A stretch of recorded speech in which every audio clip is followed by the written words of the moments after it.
Ẹ̀yin èèyàn ilé èwo lẹ ṣe ẹ káàbọ̀ sí Mashola Gist TV. Ṣé àlàáfíà ni ẹwà gbogbo lè ń kọ́?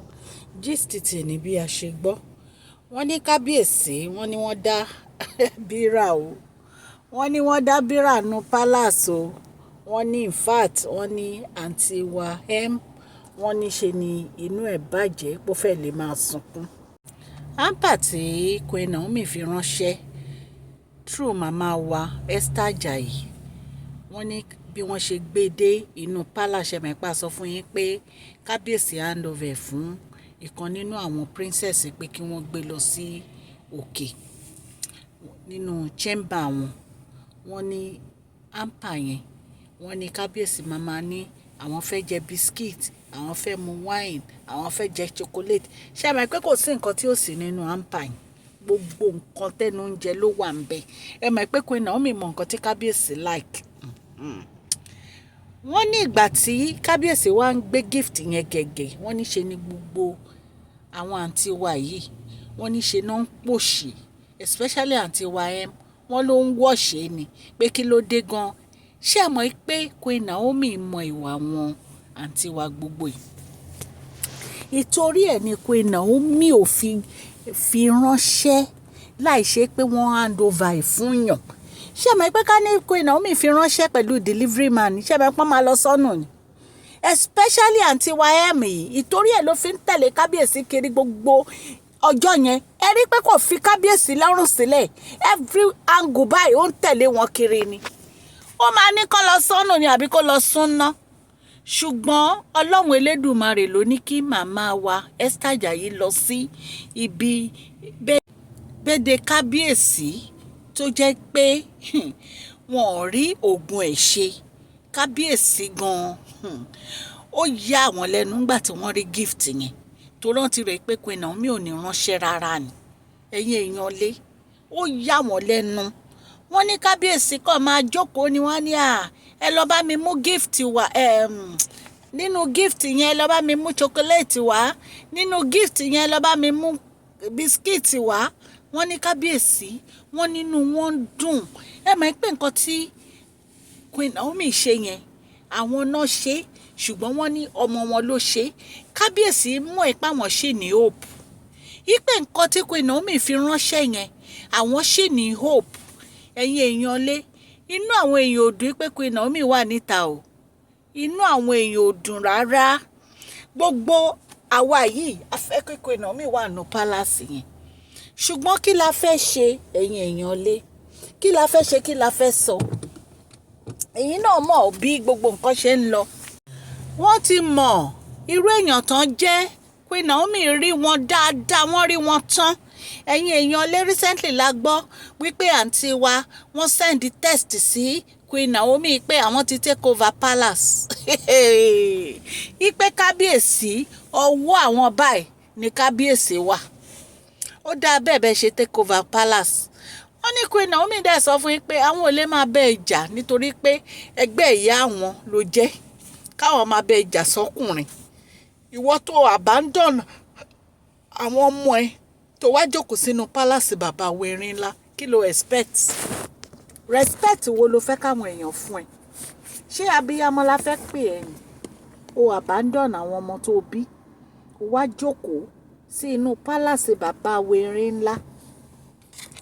Àwọn ọmọ ẹ̀ wọ́n jẹ́ nǹkan kan lójú ẹ̀. Ṣé abiyamọ la fẹ́ pè ẹ́? Wọ́n ní nǹkan tí Queen Naomi sọ fún ni allegedly o. Wọ́n ní toró ó send voice message sí Queen Naomi pé ṣe bọ́nà ti ní àwọn ò fẹ́ kábíyèsí mọ́. Kí náà ń send gift fún? Ṣé Ọlọ́run, ìgbà míì tí àwọn olórí bá sọ̀rọ̀ ẹ̀rín dẹ̀ máa ń pa mí. Ẹni tó bí àrólé fún kábíyèsí ó ní kó má send gift fún kábíyèsí. Bóyá tẹ bá ti ń ru ọ̀rọ̀ yín, bóyá kẹ́ lọ máa record ẹ̀ kẹ́ tó sọ síyàn. Ẹni tó bí àrólé, àbó mọ̀ pé first son kábíyèsí Queen Naomi ló bí fún wọn. Ẹ lè pa history yẹn rẹ́ forever. Kò sí ibi tí wọ́n ti dárúkọ kábíyèsí tí wọ́n ní dárúkọ Queen Naomi, tí wọ́n ní dárúkọ Tadenikawo. Nítorí wípé Tadenikawo àti kábíyèsí wọ́n ti ní history together pẹ̀lú Queen Naomi. Ìtorí ẹ̀ ló fi yẹ kí ẹ jáwọ́ nínú gbogbo nǹkan tẹ̀ ń ṣe. Nítorí wípé voice note àti text message tó send kò yẹ kó ṣe. Kò yẹ kó ṣe rárá. Queen Naomi wọ́n sì jẹ́ legal wife kábíyèsí. Kábíyèsí ò tí divorce wọn. Àwọn méjèèjì ò tí divorce ara wọn. Ó mọ nǹkan tó lè ṣẹlẹ̀. Wọ́n ní Queen Naomi ní àwọn á máa wo ìgbà tó bá yá á kúrò nínú palace torí ọ̀rọ̀ tó sọ sí Queen Naomi. Wípé ó ní kábíyèsí wà níkàáwọ́ ẹ̀. Ọ̀rọ̀ ńlá ni o. Ṣùgbọ́n ó mọ nǹkan tó lè ṣẹlẹ̀ lọ́la. Ó mọ̀ bóyá ìyàwó mi tí kábíyèsí máa fẹ́ nǹkan tó sọ ìlú náà máa sọ sí ẹ. Wípé kábíyèsí wà níkàáwọ́ náà. So nǹkan tó ń ṣẹlẹ̀ sí Queen Naomi right now kò ń ṣe pé bóyá nǹkan tẹ̀ ń ṣe ó ń bá wọn nínú jẹ́ o àbọ̀ ń dùn wọ́n. Ṣùgbọ́n nítorí pé wọ́n jẹ́ ènìyàn Ọlọ́run, wọ́n fi gbogbo ọ̀rọ̀ yẹn wọ́n fi sílẹ̀ fún Ọlọ́run. Ọlọ́run á dẹ̀ wá to gbogbo ẹ̀. Á tò bó ṣe yẹ kó tò. Nítorí pé Ọlọ́run nìkan náà ni ìgbẹ́kẹ̀lé wọn. So ìjà téèyàn bá dẹ̀ ti fún Ọlọ́run jà, ó ti parí. So ẹ̀yin èèyàn lé ọ̀rọ̀ tá a gbọ́ nìyẹn ò tán ní àǹtí wa sọ. Tó ní kábíyèsí wà níkàáwọ́ òun wípé kí ló dé tí Queen Naomi tí wọ́n fi ń send gift sí kábíyèsí lórúkọ Tadenikawo. Wípé ṣe bí Queen Naomi tí láwọn ò ṣe mọ́. Tí Queen Naomi bá láwọn ò ṣe mọ́, tí bàbá wa bá láwọn ò fi wọ́n sílẹ̀ ńkọ́. Ìyẹn tún ńkọ́. Ṣé ìgbà tí Queen Naomi láwọn ò ṣe mọ́, ṣé wọ́n dẹ̀ máa dọ̀tá ni? Àbí kò sọmọ láàrin wọn? Ọmọ wà láàrin wọn náà. So àǹtí wa gbogbo àwọn ìwà tó ń wò yìí kò yẹ kó wò. Ìwọ náà wo àǹtí wa Canada wo nǹkan tó ń sọ. Wípé kí kábíyèsí má gba ọmọ lọ́wọ́ Queen Naomi. Kó jẹ́ kí ìyá ọmọ kó tọ́jú ọmọ ẹ̀ o. Nítorí wípé ọmọ yẹn ò lè gbé nínú palace yẹn. And it's true. Ẹ wo iye ẹ̀yin ìyàwó tẹ wà nínú palace. Ṣé àárín yín ni ọmọ yẹn máa gbé? So gbogbo nǹkan téèyàn bá ń ṣe láyé kéèyàn máa ní ìbẹ̀rù Ọlọ́run o. Mo dẹ̀ mọ̀ pé ní agbára Ọlọ́run, Ọlọ́run á wà pẹ̀lú kábíyèsí, á dẹ̀ wà pẹ̀lú Queen Naomi.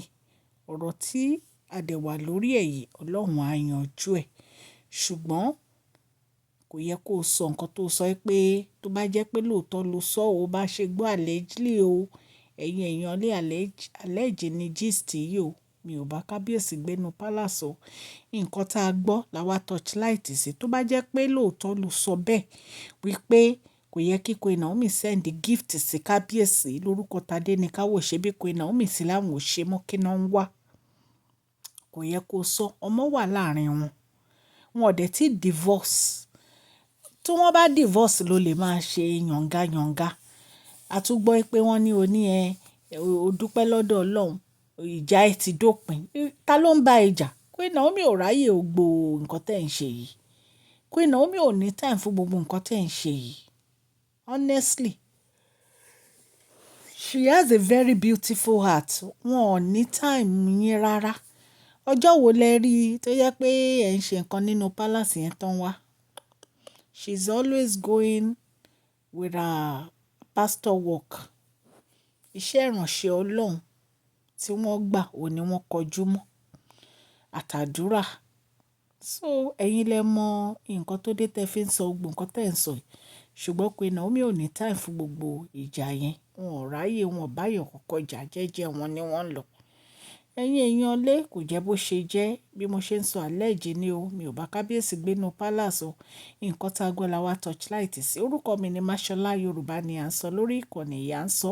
Nítorí pé a fẹ́ gbàgbé àṣà àti èdè wa dẹ̀ tún sọ fún ọ̀pọ̀lọpọ̀ àwọn tí wọn ò gbọ́ Gẹ̀ẹ́sì. À ń sọ̀rọ̀ nípa celebrity gist, royal gist, politics àti gbogbo nǹkan tó ń ṣẹlẹ̀ ní agbègbè orílẹ̀-èdè bàbá wa ní ilẹ̀ Nàìjíríà. Tẹ́ bá ti subscribe, ẹ subscribe ó kẹ́dẹ̀ tẹ notification bell so that a bá ti post any gist ẹ máa rí. òkè òkè ní ọlá yín á máa lọ. Mo wish gbogbo àwọn tó ń ṣe birthday ní ọjọ́ èní, ọjọ́ Monday, ní happy birthday to you all, long life and prosperity. Gbogbo àdáwọ́lé yín á máa yọrí sí rere o, ẹ̀mí yín á ṣe púpọ̀ ọdún láyé o. Gbogbo ẹ̀yin subscribers a dúpẹ́ lọ́wọ́ yín fún àdúrótì. Ẹ̀yin new subscribers tẹ́ ṣe darapọ̀ mọ́ wa, ẹ káàbọ̀, ẹ ṣé. A dúpẹ́ lọ́wọ́ gbogbo yín o. Gbogbo nǹkan tí ẹ bá ń dáwọ́lé á máa yọrí sí rere. Happy new week to you all. Ẹ kú ọ̀sẹ̀ tuntun. Ọ̀sẹ̀ yìí á sàn yín sówó, á sàn yín sọ́mọ, á sàn yín sálàáfíà o. Please share this video, like and subscribe. God bless you. Mashola Gist TV. Love you all.